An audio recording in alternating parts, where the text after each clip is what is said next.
Now before this video begins, I want to take you to leaked footage of the boardroom just before the Spider-Man script was written.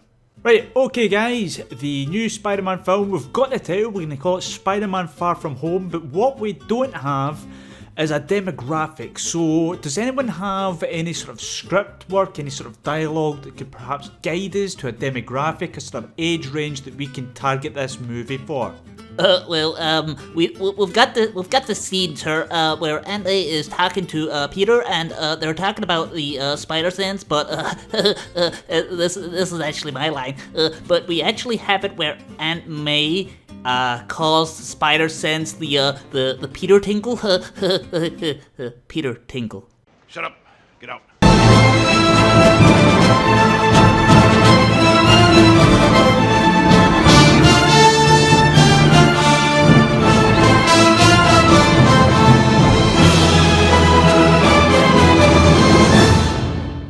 Now the last thing I want to do on this channel is to be sort of known as a Spider-Man channel, and you know, looking at the very few videos I've got on here so far, it would certainly appear that this is a Spider-Man channel, but it just so happens to be that I'm in the middle of reviewing a sort of trilogy, the Sam Raimi trilogy, and then of course Spider-Man Far From Home came out, and you know, I was on the fence as to whether or not I was actually going to do a review on it.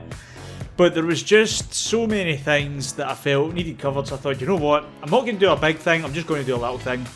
So yeah, I'm just going to give my brief thoughts on Spider-Man Far From Home that I went to see, and yeah, I know I'm about 2 weeks late, so what, sue me, I've got things to do. Now the first thing that I was looking for, because I've seen a lot of people complain about it on the internet, and by the way, I think I should put something up here just before we get started. There will be spoilers in this.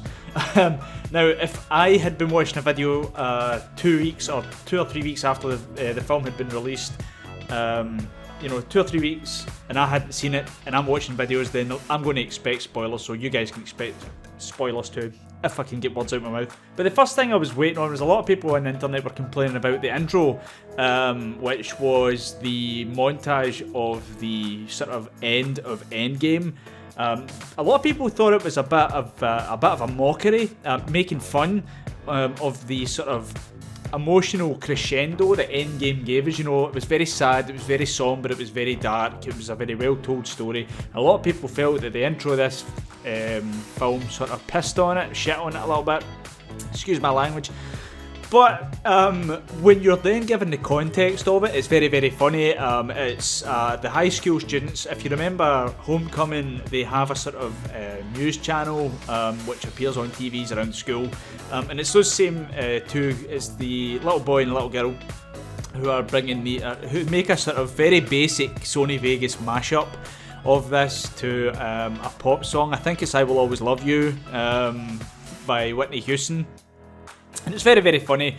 I think it's sort of, it just immediately tries to set the tone of the film, which is sort of light, comedic, and it sort of sets you up for where you're going. The one thing I did expect from this film was I was expecting them to deal with what they call the blip, which is the sort of Thanos snap. And the way they deal with it is they give you a sort of brief overview of it, of what happened. Half the school disappeared and then half of them came back, and they put it as a plot that the people that came back are about 5 years older than when they disappeared in the first place, which would be fine, but the problem I have with it is because we've already seen, again, spoilers for Endgame if you haven't seen it, we've already seen the superheroes that were snapped out, they've come back and none of them were 5 years older.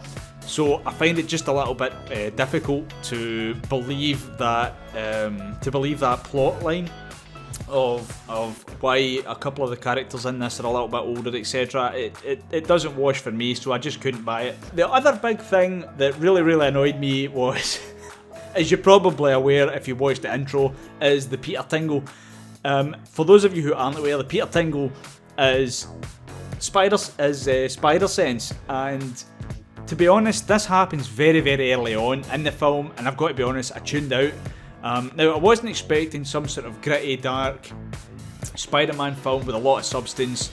I knew what was coming into, but it just seems as if this film is sort of aimed at kids, and they sort of poke fun of all this sort of stuff. And when they called it the Peter Tingle yeah, it got a bit of a laugh in the audience, but I tuned out. That's just sort of too silly for me. Peter is more than familiar with all these sort of senses. I know there was the whole sort of thing of him losing his senses and then them coming back. I think they make a big deal of that in this film, but to call it the Peter Tingle, even if you're not going to call it spider sense, you could have called it something else. A couple of jokes before they eventually land at the term spider sense, but that doesn't happen. Again, I don't want. I mean, I'm about 4 minutes into this. And I said I was going to keep this quick, so I'm going to try my best. Jake Gyllenhaal is absolutely fantastic in it. You know, given the problems, well, not problems, but there's a sort of contractual obstacles that Marvel and Sony both face with the use of characters. For example, the reason Aunt May isn't the elderly Aunt May is because of a contractual obligation which Sony and Marvel have. What I'll do is I'll link the video that explains all of that in the description. Please give that a watch, because if it's a question that you've had over the course of the MCU Spider-Man films, that answers it completely. But it's the reason why Vulture is the sort of high-tech bad guy from Homecoming, and not the sort of elderly gentleman that wears spandex. MJ isn't the sort of ginger-haired Mary Jane Watson. She's MJ, but she's a different MJ. There's all different types of differences. If you pay attention to the comics, you'll see all these sorts of things. But Mysterio, I thought Jake Gyllenhaal did a fantastic job. There was a few gasps in the audience when the sort of twist came about what he was actually doing. It sort of struck me that people in the audience, guys and girls that weren't even there with kids, came to see this film and they were shocked that Mysterio was a bad guy. I kind of found that. I mean, that's not Jake Gyllenhaal or the film's fault, that's just a sort of Spider-Man fan base sort of problem. Yeah, I noticed that while I was watching the film. To be honest, when I seen that the Elementals were in the film from the trailers, I got very excited, and I was very disappointed to find out that they were nothing but illusions in the film. I thought they could have done a hell of a lot more than that, but those are just optical illusions, which I guess, given the sort of character of Mysterio, his sort of overall arc and what he's trying to achieve, it's fair enough. But I think that the Elementals are very, very cool antagonists, and even if you didn't want to use them properly in this film, you could have used them properly in another film. I was kind of disappointed in that, but it worked out fine for me. Spider-Man Far From Home has the best scene in any MCU film for me personally. The scene with Mysterio, where Mysterio sends him on some sort of illusional nightmare. It's very, very good. You're down in the depths with Peter. He's sort of stuck. He's got a major problem happening. He doesn't know how to solve it. As a viewer, I sort of felt trapped with him. I didn't really know how he was going to get out of it either. They then pluck you out of it, and just as you think you're getting a bit of relief from the situation, they hit you again. It's very well written. For the part of Mysterio, Jake Gyllenhaal does very well with it. Again, that's just as to how good the character was. I think they did a very, very good job with Mysterio. Everyone else did fine. I think MJ, the whole sort of romantic angle, it's good. You sort of want Peter and MJ to get together. It's not as forced as the Raimi trilogy, but I did find myself sort of wanting the two of them to get together, but it's not in your face.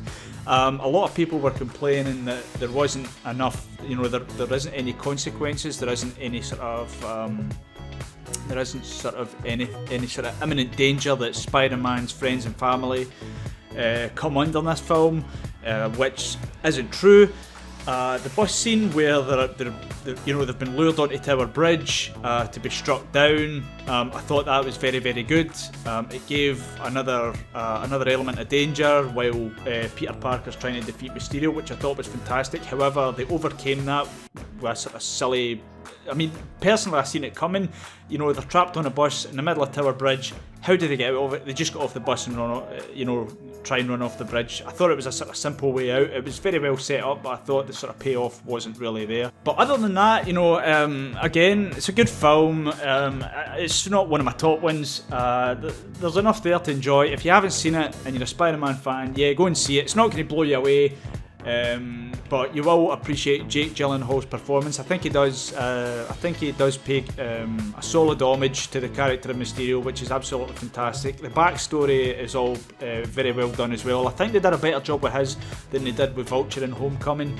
But yeah, go and see this film. Very, very solid. The other thing that I will say just before I sign off in this video, obviously, is the mid-credit scene. Everyone's talking about it.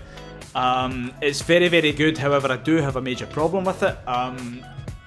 J.K. Simmons is back, which is absolutely fantastic. He reprises his role as J. Jonah Jameson. I hope he's hanging around for the third one. I don't know whether it'll just be a brief cameo.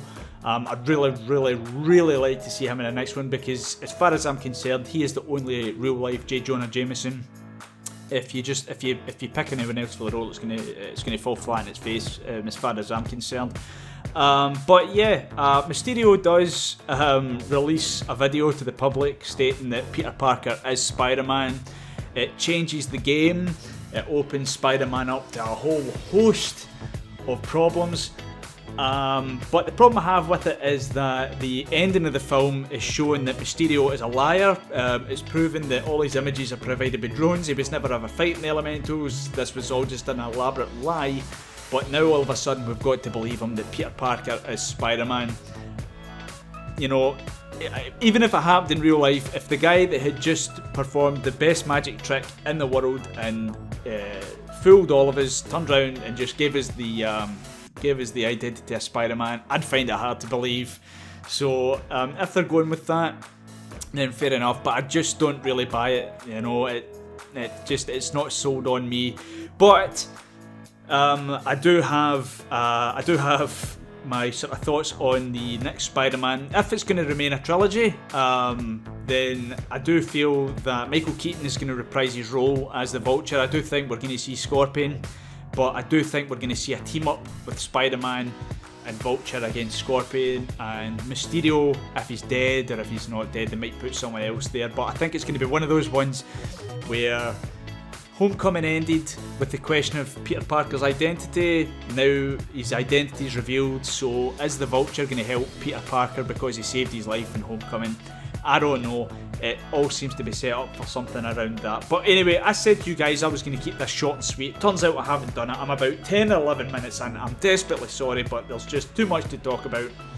But I'm going to leave it with a score. I'm going to give this video, I'll give this video a 2 out of 10. But as far as the movie's concerned, I'm going to give it a solid 6.5 or 7. I'll be generous and give it a 7. Spider-Man Far From Home, 7 out of 10. Go see it, make up your own minds. But yeah, thank you very much for tuning in, guys. If there's any questions, leave them in the comments. I do get back to everyone. Leave a like in the video if you did like it. And I will see you in the next one. Take care of yourself. I'm Andy for Tartan Film, and I'm out.